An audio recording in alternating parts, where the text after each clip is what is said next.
guys, so may pasok kami ngayon pero costume na kami ngayon. So ito yung dress ko. Yung dress ko. Ito ang susuotin kong dress. Yan. Yan, hindi ko ito gagamitin.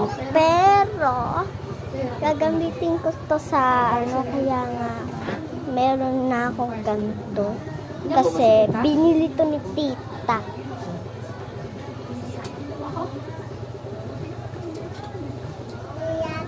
Okay, kaya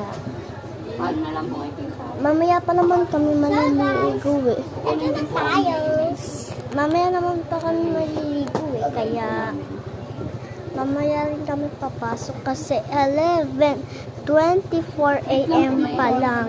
PM kami papasok.